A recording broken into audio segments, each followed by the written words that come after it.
Today that Dr. Michele Borba in the classroom, the teacher of the teacher is in the house. And so I need for you to do your part because the information that we share in the classroom sometimes is censored.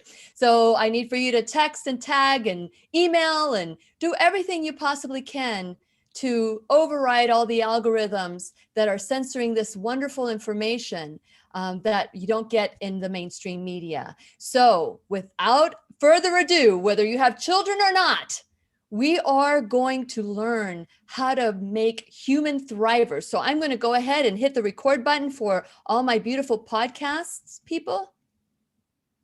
Did you hear that? I don't know if you can hear it, but it says this meeting is being recorded, and it just startles me every time because it's brand new. It's a brand new feature by Zoom. So without further ado, fasten your seatbelt because we're going to learn and grow together. It's time to dance, Dr. Borba. Here we go. The Lillian Mcdermott Show. We love, we fear, bridges we burn, we make mistakes, then we live and learn. When life gets tough, and it seems like your best ain't good enough. If you're in need of hope, you know where I'll be right here, right here. And when you need a friend, you can count on me. I'll be right here, waiting for you.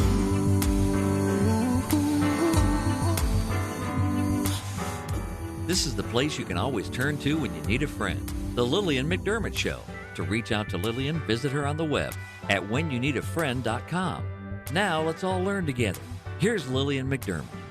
Hello, my listening and viewing friend. It's so nice we can meet each other on the air on this beautiful, best day ever. For those of you who are tuning in for the first time, please know I've been waiting for you. This is a safe place you can go to when you need a friend. It is my commitment to provide alternative ways to heal, and it is my mission to make awareness, responsibility, and truth a part of our everyday life.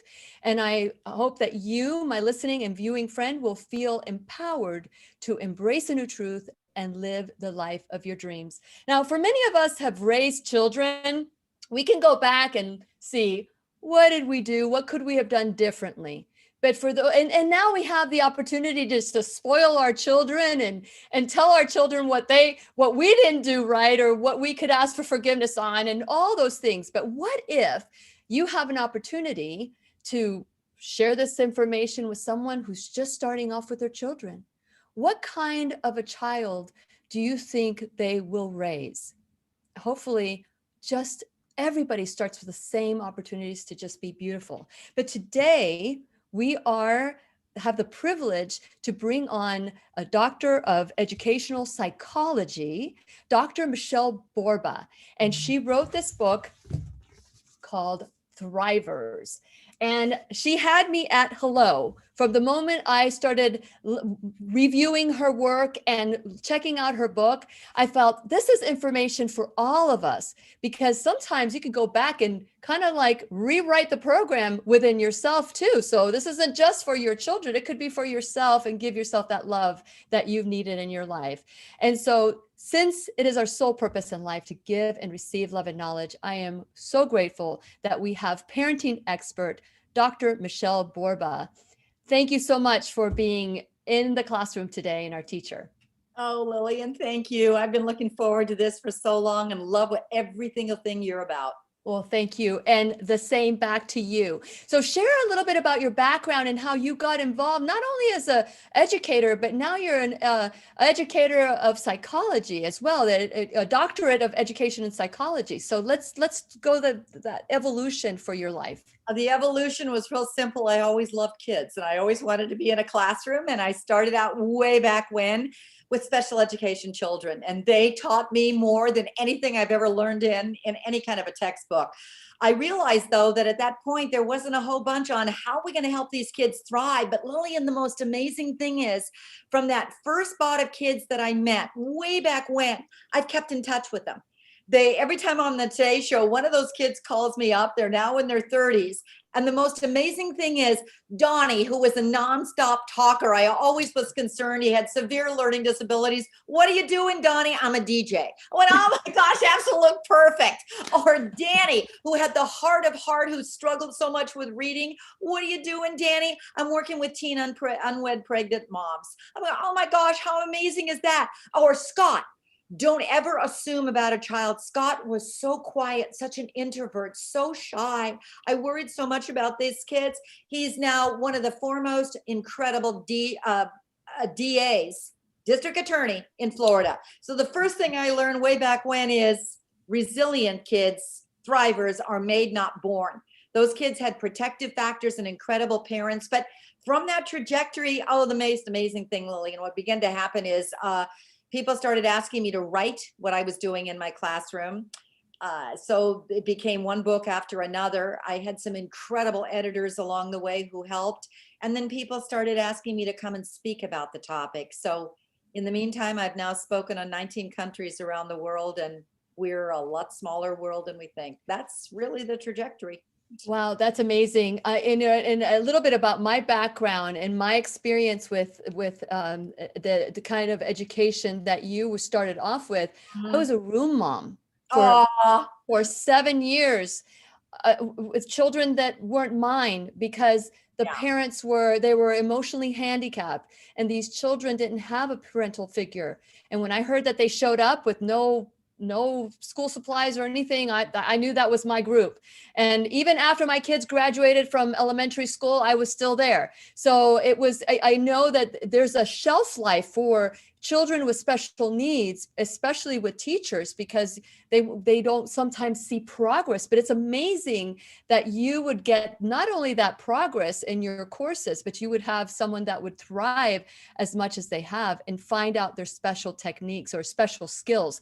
So how does your work how is it that you were different than everybody else? What did you see in each child? I think what I began to see is I got beyond the curriculum, where most teachers are, here's the curriculum content, but I realized that I couldn't teach them unless I reached them. So it was a matter of trying to figure out, who is this child and what does this child need? What's happening to them, not what's wrong with them. And how can I then just slant everything that I'm doing so that I help them thrive from the inside out. The fascinating thing is I experimented with those kids just because I love them so much, but all of the research began to just go dovetail that you're actually right on the right mark. You know, Lillian, the most amazing thing happened is at the same time I was working on my master's in learning disabilities, and then I ended up with a doctorate in educational psychology and counseling. But while I was doing that work, I came upon one piece of research that changed my whole life. And it was by a woman named Emmy Werner. Oh, she deserves the Nobel Peace Prize.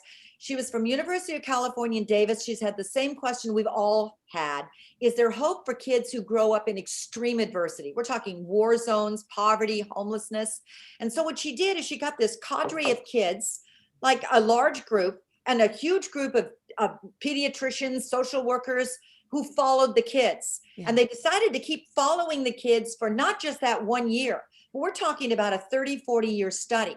What she discovered is just a very few years into the study, she's blown away because 1/3 of them are growing up caring, confident, and competent regardless. So now she digs in, and she finds out why. And she discovered this is the base of thrivers. Some very ordinary things, some skill sets that these kids have learned, if not from a parent, then from a teacher or grandma or the neighbor next door or a really good room mom.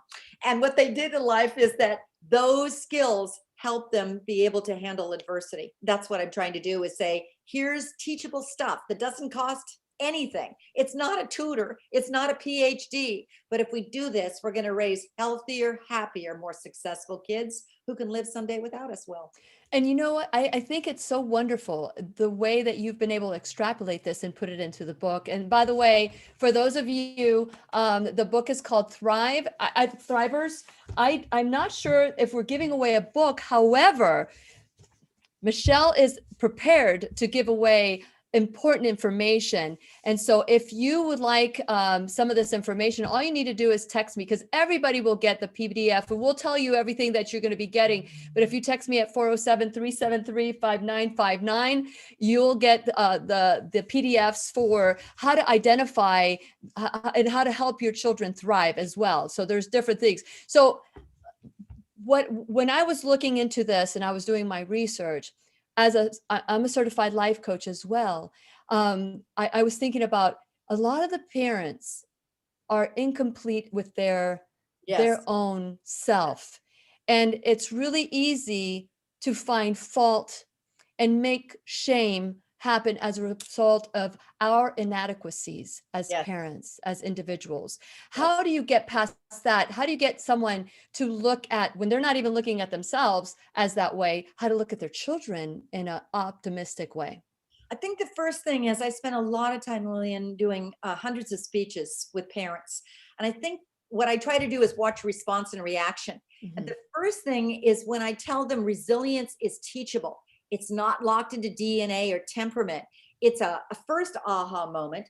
The second one, it's never too late. Some of you have teens and others of you have toddlers. Don't worry if your child is 14, 15, or 25. It's never too late, or the entire psychology industry would go out of business, and it would be too late for us.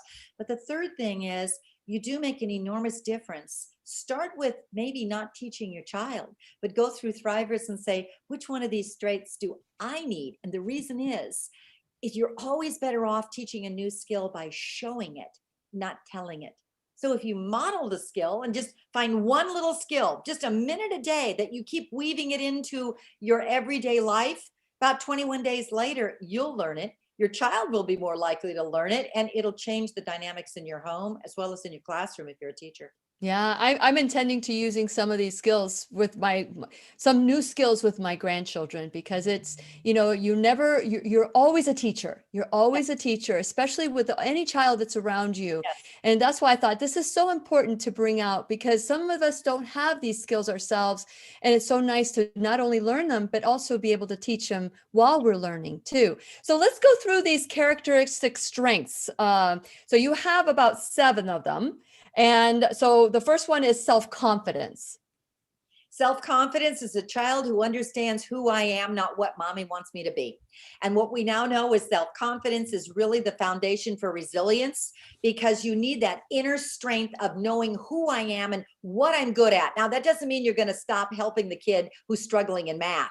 But too often what we do is we focus on the weaknesses as opposed to the strengths. Yes. And what happens is the child doesn't have this who I am to be able to really handle life. And when Emmy Warner, back to the work on resilience, she found that one of the simplest things that boosts kids' confidence that every kid right now could be using and really helping them out is a hobby, something that they love to do. It's just a simple little interest. I don't care if it's knitting or woodworking or books.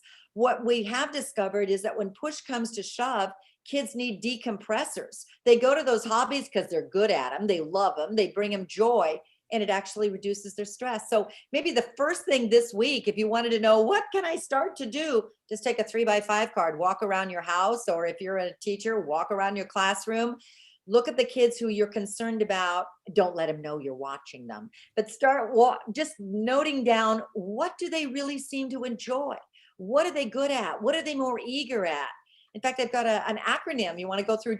Yes, I would love to go through the acronym. Yeah, what I did in Thrivers is try to put dozens of simple little acronyms, because in the heat of the moment, you're not going to remember what are the 6 things that really help me know what talent is. But if you can remember the word talent, it'll help. So the first thing you're looking for is tenacity. Things that your kid really hangs in there longer with. Maybe he hangs in there with art, or she hangs in there with geography, because those are the things she loves and she's better at. Those are her strengths. So write that one down. Attention. They focus a little longer. Well, the rest of the things you're saying, look at your work. This is the kid who doesn't need you to look. He's doing it. He focuses naturally longer. He learns better. He learns faster at whatever it is. He may have 5 different subjects, but this is the one he just picks up and goes, I'm done, Mom. He's eager. He's really eager when you say, it's time to go to soccer practice. He's pulling you. You're not pulling him. He said, let's go, Mom. There's a need for it. There's the N. He really needs it. So when the camp stopped and it closed or the club closed, you could see a little sadness. I really need to get to that camp, Mom. I love that art camp. And finally, you can see that there really is a talent there. There's a tenacity there. So that's really what it is. It doesn't mean that you're helping your kid win the Nobel Prize or an Olympic medal. You're just trying to help them find, where's my go-to? What are my strengths? And very often, I warn you, it may be something that you're not so good at yourself. That's okay. Go for it. Because the first step, that confidence, is going to help your kid blossom and bloom. So he realizes, I've got something that's good about me. Yes, I love it. And so for those of you who are watching, first of all, if you have any questions for Michele, type in a Q and write your questions down. We're not going to have a Teacher's Pet Corner today because of another commitment that Michele has. But one of the PDFs that Dr. Michele is giving away is these the character strengths, the strengths and how to know. So survey, right? The survey of the strengths. Yep. It's a core asset survey. I'm telling you that many parents, when they pick up that book, say that's the most valuable thing. They flip immediately to that survey quietly, go outdoors or go in your bedroom and close the door and try to figure out who your kid is.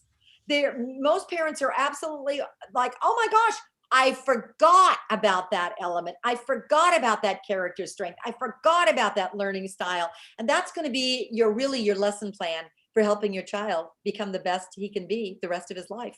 Absolutely. So, it begins, and I love the examples to use the because, like when you start finding the reasons that they are excelling. Can you share a little bit about that and what people can say or what they can do to highlight the things that the children are good at? When you have a child who's really low in confidence, the first warning is you can't overtly praise them all the time because they don't think themselves worthy enough. So be a little sneaky. You got to let them know what they're good at. And one of the simplest ways, I mean, this is a gold mine. It's called earshot praise. Your spouse comes in, you turn to the spouse and you say to them, oh my gosh, you can't believe Kevin's artwork. You'll be so proud of him. You can't believe the details and the color combinations, but do it so Kevin doesn't realize he's supposed to be eavesdropping and overhearing. It actually quadruples the praise. When you do praise, be specific and use the word because. It's so simple.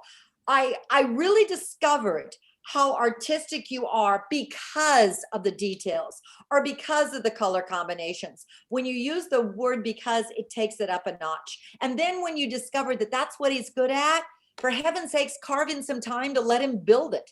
Yeah. I think what we've done is we've scheduled our kids prior to the pandemic that you're doing this.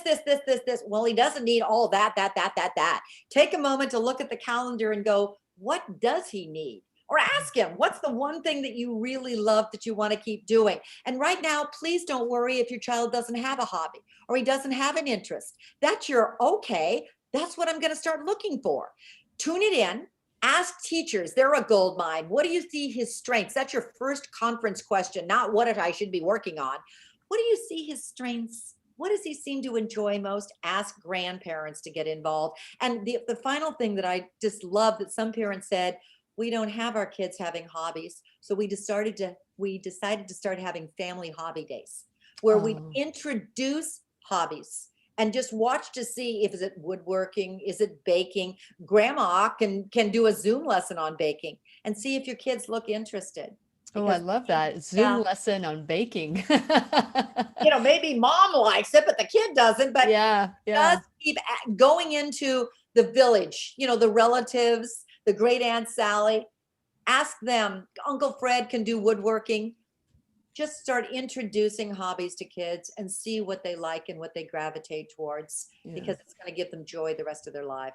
One of the things that I've noticed more and more, and it's really, really sad, and I see it everywhere, not just with my grandchildren, but the parents use iPad and they're just glued to this thing, and they're looking at images and sounds, and they become sedentary. And to me, I when my grandchildren come over, there is no television on. We explore Yay, and we do all this yay, stuff. How do you change that pattern if a kid says, "I just want to play video games, mom"? Well, What do you? yeah. The first thing is, I think we need to have an awareness 101. Thrivers have outside hobbies that don't have anything to do with digital devices. That said, be careful, because during a pandemic, those digital devices were our children's lifelines. That was the only way they connected with one another, and that was how they learned their lesson. Well, what's now happened, says a new article from the New York Times, they're even more addicted than they were before. Yep. Now, what do? You pay the electric bill, so it's real easy. You start looking at how often they are online and what are they plugging out of. If it's each other, if it's learning games, if it's nature, if it's hobbies, that's the first thing. Second of all, what we're really worried about is stress has been building with American kids. 1 in 5 American kids was going to be diagnosed with a stress or anxiety disorder prior to the pandemic. That's one of the big reasons I wrote Thrivers. How do you reduce stress? So watch your child, because there are a few kids that really, when they get online, they're doing something like a Bill Gates kind of a guy. That is their natural talent and strength. And you can see them that it rejuvenates them and is a healthy kind of a hobby. But most kids, it actually reduces their attention span, boosts their stress. And so the simple, easiest idea is start figuring out how often your kids right now are plugged in. That's the first. You start with intentionality. Second, you go, okay, so when are the times during the day where our sacred unplugged times that nobody, including dad and mom, are allowed online? That's when everybody's phone goes in the box. I'd say family meals are number 1. So make sure before you go to bed, you do not bring that cell phone to bed, because it robs your sleep. And then what you can do is what one mom of teens said. She says it was an absolute sanity saver that stopped the nagging. I just turned off the internet at 10 o'clock every night. Turn it back on at 7. You won't believe what's different. And it actually helped me. So just realize there are other things you can do. The whole goal about parenting is to figure out what helps your child, what boosts your child and helps them thrive. And you got to look a little more intentionally and then start making some boundaries so your child does. I love it. I love it. And that is a way. This is one of the things that we're giving away. You need to text me at 407-373-5959. Text me your email address and I'll email it, because I'm going to be getting all this information and I'll email it to you as well. Okay. So the next one, is there anything else that you want to say about self-confidence? Because that's a big one. It's every one of these is a big one. I think the first thing is you're going to be mentioning, we're going to talk about 7 strengths. They're all been chosen because they're highly correlated to resilience. You can teach each one of these, but in addition to helping the kid thrive, they reduce mental health problems, they reduce stress, and they help your kid become a peak performer in a classroom.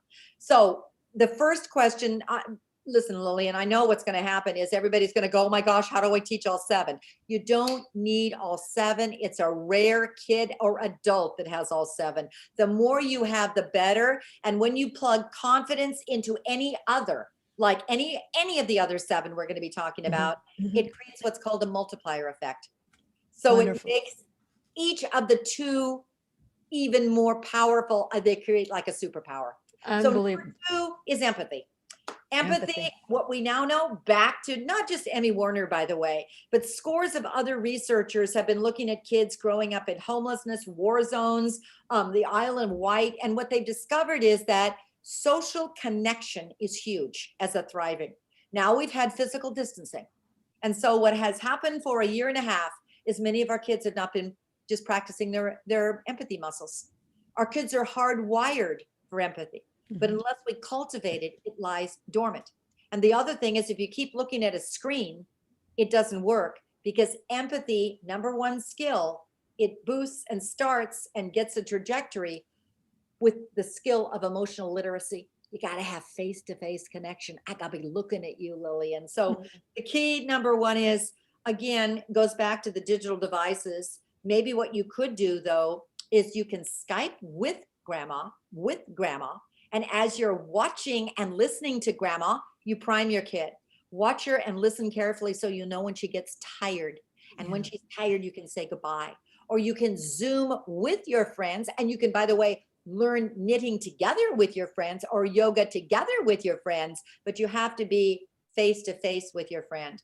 Start talking. I would say the first thing about empathy is start talking feelings, because you can't have empathy feeling with another person unless you can turn and go, she looks sad and he looks upset and daddy looks stressed. So we do a better job, Lillian, with our daughters at age 2 than we do with our sons. Talk feelings far more with our little girls than we do with our boys. So just talk feelings. Inside Out is a fabulous movie to watch together. Or just start priming and doing a mall watch of just walking around. And while you're doing it, practice 3 skills. Many of our kids are saying they're anxious and they're lonely because they haven't been with each other. So particularly our introverts are worried about finally meeting their friends. The 3 most highly correlated traits of well-liked kids are so easy, and you model them. First is say hello or wave. Just wave, because you're going to get a reaction back. Usually the other person waves. Always look at the color of the talker's eyes is number 2. Don't look down, look up, because you got to see the person's face. And if you got a really shy kid, look at the bridge of the kid's nose. And third is encouragers. While you're playing Chutes and Ladders or Monopoly, yeah, you got to follow the rules. But the other thing is you got to encourage the other player at least 3 times. Good job, high five, thumbs up. And what you'll discover is those are a trajectory. It doesn't mean you're empathetic, but it's a trajectory, at least becoming more comfortable and confident with each other. That's the first thing. That's great. Those are great. I've noticed as teenagers nowadays, they don't even look into your eyes. They look at the floor.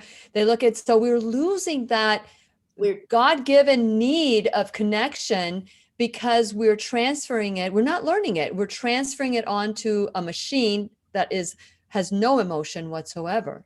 Yes. And I noticed that many of the kids don't know how to name the emotion. So it's really important to emphasize this human connection. Now, when I was doing research on on your work, you share the story of connection and the importance of connection. Would you like to share that? Oh, thank you. I've had some enormous opportunities to work with kids all over the world, but probably the foremost one was working in Rwanda. The schools there were just, I'll start crying. But in any case, I remember working in an orphanage for deaf-mute children. And these kids were all there because their grandparents had all been slaughtered in genocide. And their parents were just too mentally unbalanced, and many of them had also died. So I walk in and we're delivering backpacks that had been packed from kids in Minnesota. They're so sweet, they're so darling, and they're small, inexpensive, but the kids packed them with little note cards, a little stick of gum, a little ruler, just little things. And I'm giving them out to each child, and each child is so elated. Oh my gosh, Lillian, the joy on their kids' faces with these backpacks, because they didn't own a thing. But I watched one little guy over in the corner, and I got very concerned because he's so frustrated and he's going through this backpack, and I'm going, oh my gosh, did they forget the note? Did they forget the pencil? Did they forget the card? And he kept going and kept going until finally I saw what he did. He pulled it out, and it was the note. It was a handwritten note from another child. So I'm walking to the back of this child, and I'm just looking over the top as he reads this note. And he sees me, and it says nothing more than, hi, my name is Ned. I live in Minnesota, and I packed this backpack for you. And I'm thinking about you. I'm your new best friend. The kid started to sob, just sobs. He looks at me and I'm crying. He points to my tears, and then he signs heart. And what I'm realizing is that, first of all, poor Ned, if he'd only realized the power of his giving, not getting, but the power of his getting, that one little note changed that child's life. But I also realized it all starts with one, just one child face to face. Listen, that moment changed my life. I, at that moment, volunteered to become a Goodwill ambassador for a program coming out of MIT so I could help kids. But it wasn't because I looked at 50,000 kids. it was that one child that changed my Yeah. life. So Yeah. the lesson to us all is, if you're going to do service with your kids, start with one and make sure it's personal. So it's face to face. You can put a great big box by your door, and it's your family charity box, and keep filling it with gently used toys or games or books. And when it's all filled, every single time it's all filled, now together as a family, deliver it to another person. It's always the look in the other person's eyes that changes the child, your child, because now they realize, gosh, I can make a difference. Yeah, you can, sweetie pie. And by the way, that's the greatest stress reducer there is. Yes, yes, it is. And you can teach children how to give and how to volunteer and all those things to build empathy because, again, and I'll probably say this is a very important one. So they're all very important when it comes to developing those thrivers, because we want all that for our children. We want our children to find their voice, find who they are. And these are great tips. So number 3 is self-control. Self-control is what every parent anywhere in the world would say, that's the one my kid needs. You remember that you can get through a crisis if you have protective buffers. One of the things, that's what all the work on resilience said. So maybe the first most important thing you do on self-control is help your kid learn to put the brakes on impulses. So he doesn't go barreling ahead. When he hits a challenge, he's not going to be overwhelmed. And the easiest thing I've ever learned was actually on working on Army bases. Navy SEALs taught me this. They said every kid should learn this because it's rewired our brains and it's helping us in the most difficult times you can imagine. The first thing we do is we help each other recognize our stress signs. It takes a while, but some of us go like this, and other of us grind our teeth, and other of us, we can feel our rapid breathing. We start helping each other by pointing it out. You can do that in your own home. I noticed that right before you start that meltdown, you start to move your feet or you start to grind your teeth. That means you're getting stressed. Then immediately, says the Navy SEAL, we say, calm down or chill out or breathe inside our head. One phrase that we always say the same thing, just breathe. And then we do a 1-2 breath. Yes. We Would do you a like to go through slow that? breath. Yeah. Slow breath from your tummy. And then hold it. Exhale. The key is the exhale needs to be twice as long as the inhale. Does not cost a dime. It is the fastest way to relax. Self-control. I love it. 3. I think one of the reasons why I felt that a lot of this isn't just for your children. This is for the parents too, the grandparents, for the neighbor. This book is, it transfers to everybody. That's what I love about it. Okay. So you have self-control is the next. Is there anything else that you want to accentuate on self-control? No, but I mentioned that because I love that you brought that up. Thrivers are made, not born, but they usually also have parents who thrive. So if you're working on it, the fastest thing is do that together. In fact, the easiest thing to do that 1-2 breath is lock arms with your back to back, elbows to elbows, so your child feels you. So you're here, his back is on your back, you're breathing, you're practicing yourself. What'll happen is you begin to co-regulate. So you're now in tune with one another. Oh, your relationships will be just more reformed. Your whole house will be calmer. The final thing you may want to do is set up a calm down corner in your house. Just ask your kids, what do you need to help you calm down? Beanbag chairs could be pillows, little ones, they're teddy bears, but it'll be fascinating because you'll see what your child uses to calm down. Natalie told me music. I put music on my iPad. Like what? She says, well, Mozart. Really? Yeah. It helps me soothe, but it really gets me calmer. Glitter jars. A 14-year-old said it's his goldfish. I just watch him go round and round and round. It really helps me. But how cool is that? So it's not a timeout. It's a time in. Everybody in the family can use it anytime you need, and that's what'll help you. I love the concept of time in. I learned that a long time ago, probably in 2012. I had not even heard of time in. I wish I would have known time in when my kids were little.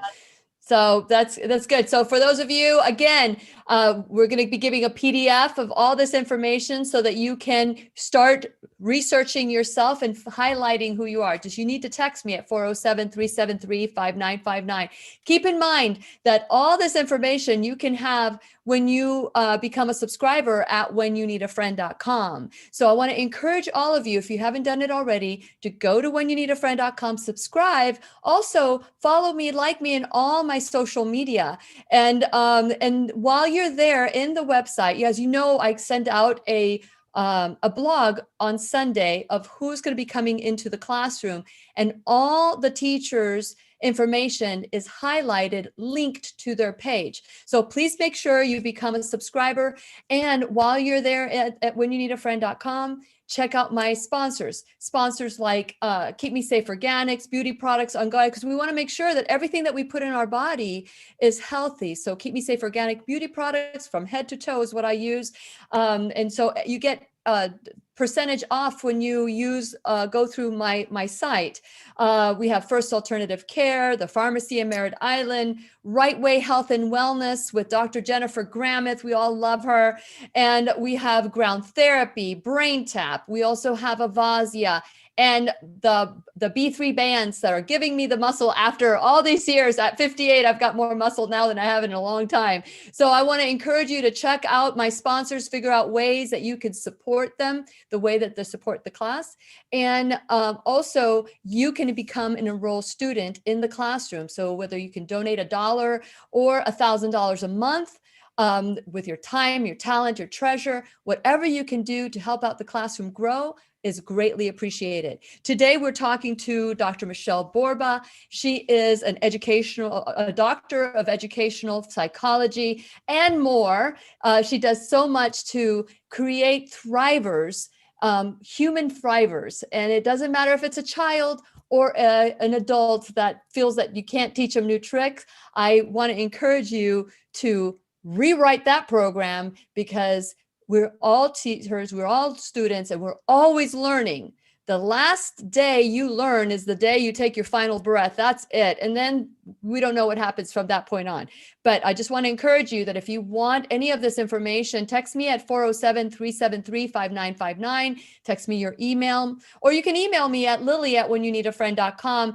And Michele has been very generous to share some of the ways that you can spot the talent in your children, spot the talent in yourself, and start thriving as well. So thank you so much. You could go to michelleborba.com, and it's Michele spelled with one L. So I just want to make sure that you know that. Okay, let's continue with our, I think we were at, after self-control, we are at integrity. Integrity. What we do know about children and how integrity fits into the Thriver Road is that when push comes to shove and kids face a tough moral decision, they don't have to wiver and waver if they know what they stand for. So these are your values planted inside your child's brain and head. And it's a lot easier than you think. In today's world, when character is kind of evaporating, we really need to step up to the plate. The easiest thing to do right now, because there's so many things in that book, Thrivers, but the easiest thing is pick up a pencil and say to yourself, okay, my kid is now 40 and I'm looking at him. What are the values I want to see in him or her? Yeah, he's healthy and happy, but what are the character strengths? If you can identify those, Lillian, right this minute, you'll find dozens of ways to weave them in.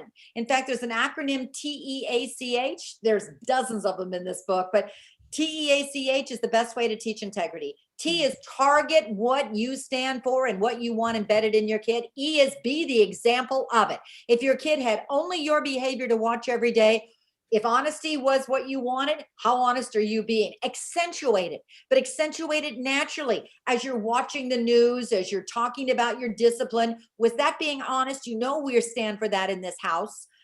So you're accentuating it, not like at 6 o'clock, let's talk integrity. Mm-hmm. See us catch them doing it. We forget it. Oh, thank you. That was being so kind. And oh, I appreciated that so much because you held the door for grandma, or you told her so many wonderful things and said thank you. And H is highlight why you think it matters. If you do those things, what you'll have is a child more likely to thrive without you because they have adopted your values. Yes. And that's where I had my teach moment. I was looking all over for it. So it's target your touchstones, example, accentuate, catch them or praise them, and highlight. So Wonderful, wonderful, wonderful. Okay. So the next one is curiosity, which we talk about curiosity here all the time. Curiosity. I love curiosity, but I had no idea how powerful it is for resilience. And the reason is that a thriver, when they're faced with an adversity or a challenge, is the kid who goes, okay, that's okay. I'll figure out a way around it or through it. They're problem solvers. They're open to ideas. They're open to people. The biggest robber of curiosity is when we helicopter or when we solve the problem for our kids. So the easiest thing right now is, first, never do for your kid what your kid can do for yourself. When your child comes walking in and he's upset, use that as your moment to teach problem solving. Have a seat. Tell me what's bugging you, sweetie pie. Say the problem. Oh, thank you for telling mommy. Now let's brainstorm like 3 ideas. What are 3 things you could have done differently? If you got a teen, what are 10 things you could have done differently? For little kids who go, how long do I have to do this? Sand timers are a gold mine until the sand runs out. But then cross off anything that's not safe, wise, or responsible and do it. Anytime you can teach problem solving, open-ended mindset to kids, please do, because creativity is tumbling fastest with American kids than in any other country in the world. Yes. Mind-boggling. Every one of these traits that I'm looking at in Thrivers, when I wrote about them, I started with each part of the chapters as to why it's critical, but also why we better step up to the plate and reset our parenting, because these are the traits. By the way, Forbes says creativity is going to be one of the first ways your kid's going to get the job. They're looking for the curious kind of kid. Yeah, absolutely. And I always encourage people to be curious instead of critical, because that's where people tend to go. That's a different kind of C. And you also have an acronym here. It's called SPARK. So it's say the problem, positive only, add on, rapid thinking, and keep going until there's no more ideas. And I love that brainstorming session. It gives them it empowers them to say, I am the solution. I can do this. You just hit it. Thrivers are empowered. The one commonality is, yes, there's 7 traits. They'll have many of these traits, but they also have personal agency. They don't wait for somebody to do it for them. Yes, a 2-year-old does, but I'm talking about as they get older. Yes. They're not dependent. They have control. Control reduces your stress. Control actually boosts your optimism. Control is critical as a thriver, but there's ways that we can do it if we just reset our parenting and start teaching some of these skills. Beautiful, beautiful. Okay, so the next one is perseverance. That's hanging in there with not needing a gold star to finish it.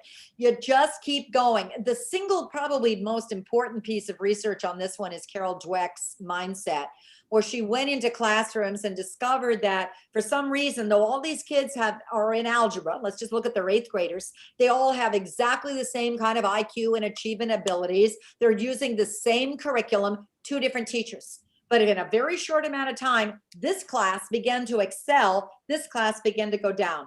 Same content, same textbook, same lessons. What's the difference? What the teacher is emphasizing. This teacher was emphasizing the effort the child was putting in. That's agency. I know it's hard, but you're getting better at it. No, you're not there yet, so keep working.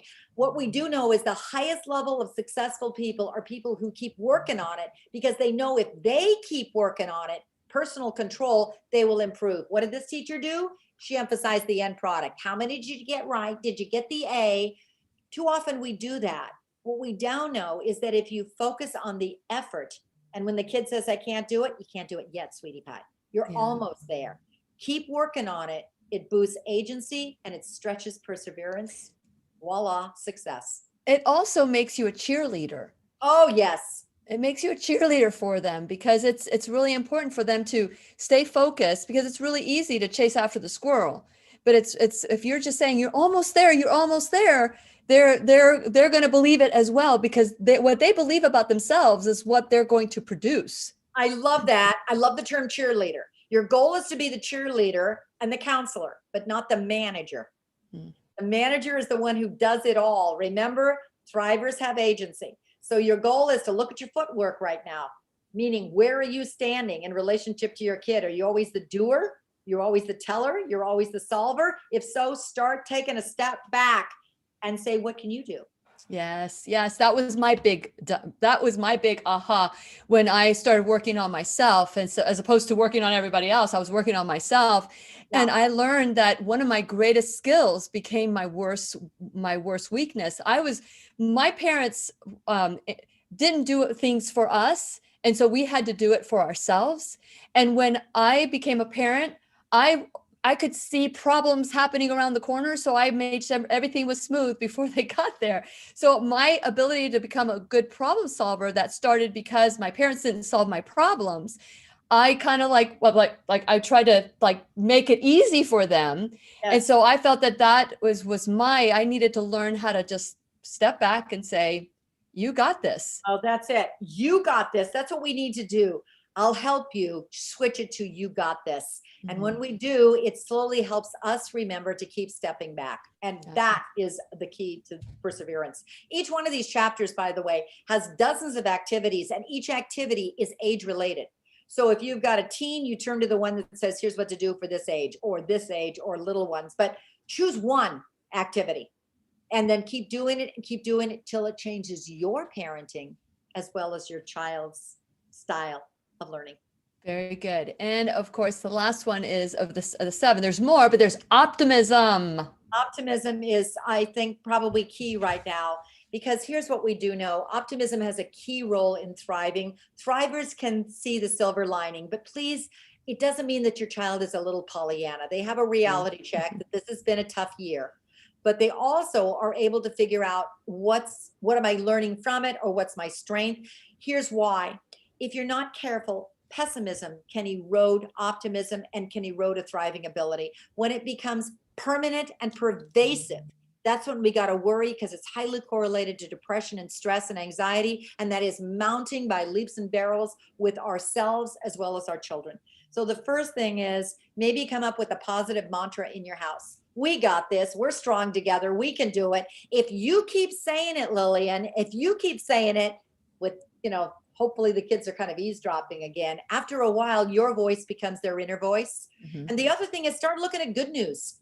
One of the things that we've discovered is children's literature, wonderful tales like Dunkirk as a movie, or the back pages of newspapers. They're articles about this big. Cut them out, put them on index cards, and every night around the dinner hour or before your child goes to bed, give them a story about a really wonderful kid like Christian Bucks. He's in the second grade in Philadelphia, and he was worried about his friends because they look so lonely. He said on the playground to his principal, we should put a bench on this playground. Why? Well, because if you're lonely, you just sit on the bench, then all of the rest of us would keep looking at the bench. And if we see somebody sitting on the bench, well, we'll sit down next to them and we'll help them. Well, there's a Sweet. buddy bench on that playground, but there's also buddy benches all over the world, because that story went viral and kids everywhere see their empathy line. I can do that. They get inspired when they see stories about real kids who are making real differences, and they go, I want to do that too. Now their stress goes down, their empathy goes up, and their thriving abilities enhance. Yeah, absolutely. That's a great, story, because everybody can do it. It doesn't matter how old you are. We are all capable of doing great things. Yes. And it just starts with one idea. And you said something about, that your voice eventually becomes the voice in your child's head. And unfortunately, and fortunately, that is true. I deal with a lot of people, as you do as well, that, we have to rewrite the story and the voice in their head because it's been negative. It's been about how you're not enough and not worthy and all that. But isn't it wonderful if we could start rewriting that, not only in ourselves, but for our children, so we go through it so they don't have to go through it? Lillian, I think what we've done is too often we undermine ourselves. We don't realize how darn powerful we are. And it's those simple little everyday moments that our kids catch. One of the most powerful stories that, anyway, for me, when I was writing Thrivers, is a woman, 85-year-old British woman, called to interview me about resilience. And when I found out that she grew up during the Blitz in London, I said, okay, let's flip this. I'm going to interview you. How did you endure every night, air raid sirens going off, bombing attacks going through, a blitz? How did you endure that? She actually stopped and said, I don't remember that. I remember the air raid sirens. I said, come on, the nights of the bombing, your whole city was desecrated. She says, well, here's what I did remember. As soon as the air raid sirens went off, I remember we all pulled the drapes together, blackout. And then from that moment on, I remember us starting to sing. We sang Ring Around the Rosie, Grandma and Grandpa. We played games. Wow. We had so much fun. That's what I remember. I went, oh my gosh, that's the key, is that the grandparents use that optimistic, here's what we can do instead kind of a level. And that's what she remembered the rest of her life. Isn't it amazing? Yeah. You know, it's the same story. It Yeah. just has a different emphasis, right? Exactly. Exactly. Over and over again, three things keep coming up with thrivers. They have people in their lives that are caring champions who refuse to give up on them. They also have protective buffers. Everything we're talking about today, from the problem solving to tenacity to hobbies, that's protective buffers. But they also have places they can go. Places they can go that are soothing and safe. Maybe it's home. Oh, I hope it's home. It could be a classroom. It could be a school. It could be a boys and girls club. It could be a summer camp. A place they can go to, or a calm down corner in their house, so they can start to breathe, decompress, and realize, I got this. That's beautiful. And if you guys have any questions, make sure you type in a Q and write your questions. But today, instead of giving the book Thrivers, which I want to encourage all of you to get, where can they get the book, Michele? Right now it's on, thank you. Right now it's on Amazon in audio, digital, and hardback, 40% off. It's amazing that it's starting to, in fact, Dr. Phil just did a whole hour segment on it. Held it up and said, this is the only parenting book you'll ever need. I went, oh gosh. That is a wonderful compliment. That's huge. And for those of you who would like some excerpts from the book, there is two things. So the 7 characteristics, strengths. Would you like to talk a little bit about the strengths in this portion here of how we can all use it? There, you can keep holding it up. Is that what you'll see, that there is an actual agenda in this book that I spent almost 3 decades trying to figure out which are the most highly correlated strengths. And then what you'll see is it'll help you with the lesson plan for your parenting. It'll also tell you, here's the 3 most highly correlated skills that are simple to teach. Don't try to teach them tonight, but if you keep weaving them in and finding ways, maybe there's, you know, a robotics club, or maybe there's a summer camp, or things that start to instill those skills in your kids. Mm-hmm. That's how you make a difference and raise a thrive. Yeah. Yeah. You know, for me, it was dance.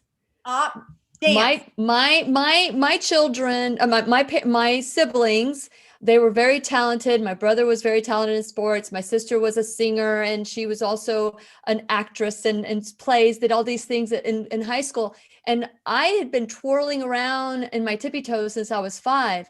But my mom never asked me what I wanted until I was about 10 years old. And I said, I want to dance. And once she put me in dance, you know, I was totally shy. My mom couldn't believe how I just blossomed. Blossomed is the wonderful word. And you blossomed from the inside out. Mm-hmm. It didn't need anything out. That is the perfect description of confidence. Mm-hmm. That's, if we do that, you see how that's the whole foundation. Now you had that, here's who I am. I've got this strength. Here's what I can always go to help me no matter where I am. Mm-hmm. And now you can add the rest of those other strengths to it. Oh, that's a thriver. Absolutely. Absolutely. So if somebody were to walk in right now and they catch the last 5 minutes of this class setting, what would you say is the most important aspect of not only raising your children, but kind of rewriting the programs within ourselves so that you can create the thrivers? I think the single most important thing that I keep saying over and over again is thrivers are made, not born. Once we get this in our heads that we can make a difference, and we must. I think the second thing is we've got to reset our parenting agendas. It's no longer June Cleaver and Mayberry RFD is not there. It is a very uncertain world. If not a pandemic, who knows what's next coming down the pike? It really is uncertain, which means we need to prepare our kids for uncertainty. And what we have been doing right now is putting it all into the cognitive hype, because we want our children to succeed. Oh, we want them to be happy. But GPA and test scores aren't the only thing that's going to matter. We got to keep the balance, help them in the classroom, but also help them in life. If you do this, what you're going to have a child is going to be mentally healthier, more likely to excel without you. And that's the whole goal of parenting. Someday they're going to leave you, and the greatest gift you can say is, they're making it without me. Oh, it's sad, but they do. They grow up. No, it's it's interesting, the stages of parenting. Once Yes. your children are grown up and gone, it's like I don't need to be a parent anymore. Although a little part of me just wants to tell them what to do, and I've been told not to do that. But it's wonderful to see their lives just flourish because of the groundwork that you laid in their life. And so, I mean, I love what you were saying about grow together with your children too, Yes. because if these are skills that you're not having or that you have not been taught, then together you guys can develop these new skills together. I think that there's so many multifaceted lessons in this book, Thrivers. I want to encourage all of you to get it. You can also go to michelleborba.com. Michelle is spelled with one L. The information is at whenyouneedafriend.com. You can just click onto her name and it'll take you there. But most importantly, text me if you want this information, 407-373-5959, or you can email me at lily@whenyouneedafriend.com, and I'll send you the PDF from Dr. Michele Borba. Thank you so much for being in the classroom today. This was fun. Very fun. Thank you so much. And for those of you who just tuned in, we're not going to have a teacher's corner or a teacher's pet corner today because of what commitments that we have. But just know that we'll be right here waiting for you worldwide at whenyouneedafriend.com. This is Lillian Mcdermott and Dr. Michele Borba wishing you love, peace, joy, and unexpected abundance. Make it the best day ever. There you go. Here we go.